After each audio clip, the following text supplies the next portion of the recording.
باللہ من الشیطان الرجیم بسم اللہ الرحمن الرحیم قال رسول اللہ صلی اللہ علیہ وسلم انما المؤمنون اخوۃ صدق رسول النبی الکریم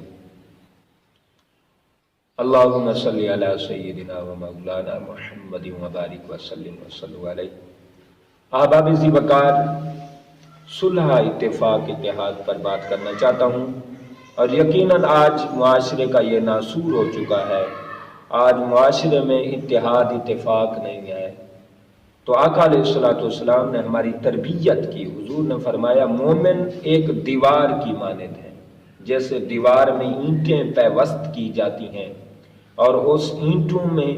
ایک اینٹ دوسری اینٹ کے لیے مضبوطی کا سبب ہوتی ہے اور اس کی بلندی کا سبب ہوتی ہے اور اس کی پروان کی سبب ہوتی ہے، اسی طرح مومن مسلمانوں کو ایک دوسرے کے ساتھ اتنا اتحاد اتفاق رکھنا چاہیے، اور جتنی ہم اتحاد اتفاق رکھیں گے اتنی رب ذوالجلال کی کرم نوازی ہوگی، ہم پر اللہ کی مہربانیاں نازل ہوں گی۔ اور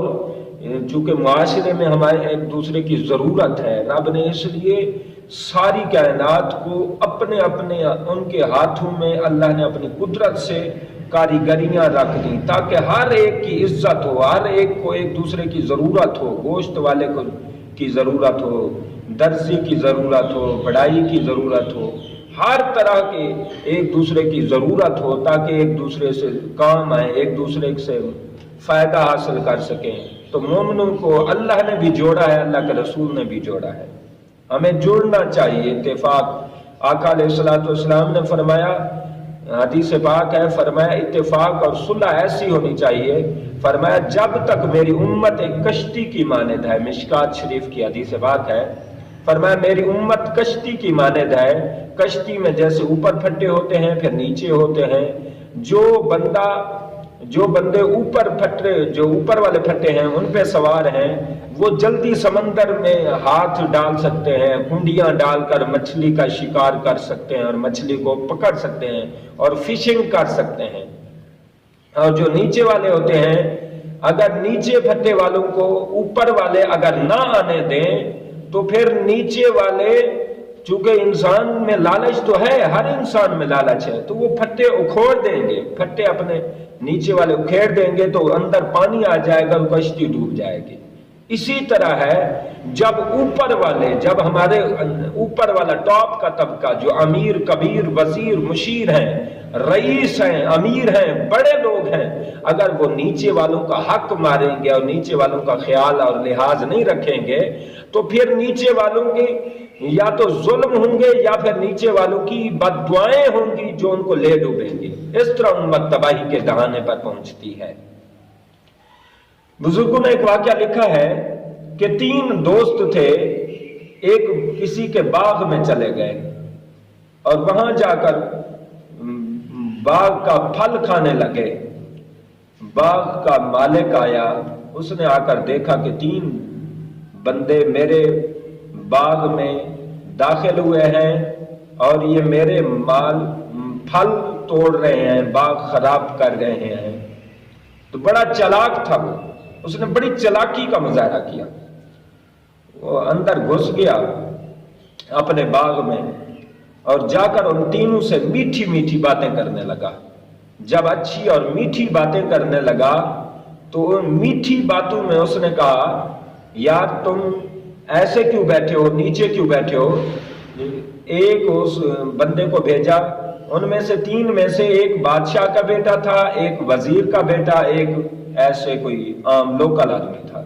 تو اس لوکل آدمی کو کہا کہ جاؤ یار کرسیاں لے کے آؤ، یہاں میرے باغ میں کرسیوں کے ساتھ بیٹھو۔ جب وہ کرسی لینے گیا تو ان دونوں کو اس نے گائیڈ کیا، مالک نے گائیڈ کیا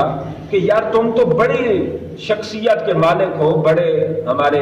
سر کا تاج ہو، بادشاہ ان کے بیٹے ہو، وزیر کے بیٹے ہو، تمہیں تو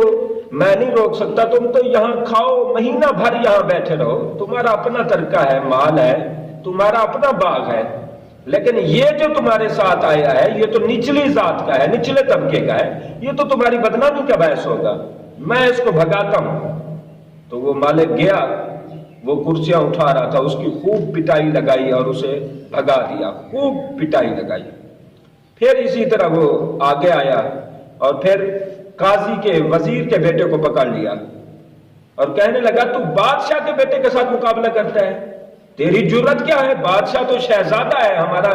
یہ تو بادشاہ کا بیٹا ہے، ہمارا لخت جگر ہے، یہ تو ہمارا اپنا بیٹا ہے، یہ تو اپنے باغ میں ہے، یہ پورا سال بھی بیٹھا رہے تو کوئی مسئلہ ہی نہیں ہے، بلکہ باغ سے پھل بھی منگواتا رہے تو میں مسلسل پہنچانے کو تیار ہوں، لیکن تیری کیا جرت، تو وزیر کا بیٹا ہو کے بادشاہ کے بیٹے کے ساتھ چلے؟ تو اس کی بھی خوب پٹائی لگائی۔ پھر تیسرے نمبر پر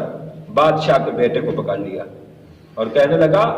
اگر تم بادشاہ ہمیں سیکیورٹی نہیں دو گے، تحفظ فراہم نہیں کرو گے، تم ہمارے مال پر ڈکیٹی کرو گے، ہمارے مال کی چوری کرو گے اور ہمارے مال کو ہضم کرو گے اور ناجائز ہڑپ کرو گے، تو ہمارا رکھوالا کون ہے؟ ہمارا نگہبان کون ہوگا؟ ہمارا پھر خیال کرنے والا پاسبان کون ہوگا؟ تم اگر یہ خیانت کرو، بددیانتی کرو تو ہمارا پھر کون ہوگا؟ تو اس نے بادشاہ کے بیٹے کی بھی پٹائی لگائی۔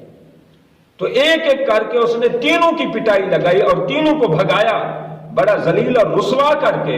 اس سے پتہ چلتا ہے ہمارے معاشرے میں ہم ایک دوسرے کی جب انسلٹ کرتے ہیں، گالیاں دیتے ہیں، ایک دوسرے کے ساتھ مواد شیئر کرتے ہیں، خلاف مواد شائع کرتے ہیں، ایک دوسرے کی ٹانگیں کھینچتے ہیں، پگڑیاں اچھالتے ہیں، جب ایک دوسرے کی توہین کرتے ہیں، پھر اللہ کی طرف سے یہ ہوتا ہے کہ ہم سب کے سب ڈوب جاتے ہیں،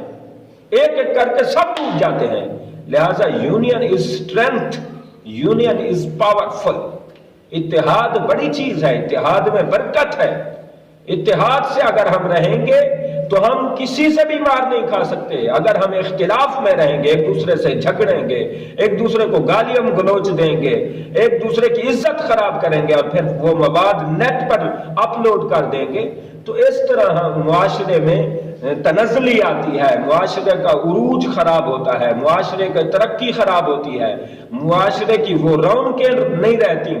لہٰذا ہم ایک دوسرے کی جب عزت کا خیال کریں گے، وقار کا خیال رکھیں گے، جب کوئی بات کسی کے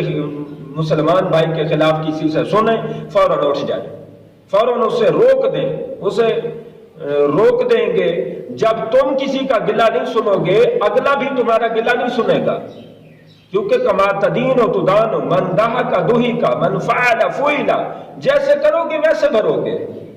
لہذا ہم جب ایک دوسرے کی عزت وقار کا خیال رکھیں گے، ایک دوسرے کے نام کا، ایک دوسرے کی ذات کا، ایک دوسرے کے شخصیات کا جب پورا احترام کریں گے اور کسی کے گلے شکوے میں نہیں آئیں گے، کسی سے گلہ شکوہ نہیں سنیں گے کسی کا، جب اس طرح برادری بھائی چارہ ہوگا، اتفاق ہوگا، اتحاد ہوگا، معاشرہ بڑی دور چلا جائے گا اور معاشرہ بڑی ترقی کرے گا اور رب کی رحمتیں ڈائریکٹ حاصل کرے گا۔ اللہ کریم ہمیں اتحاد اتفاق کی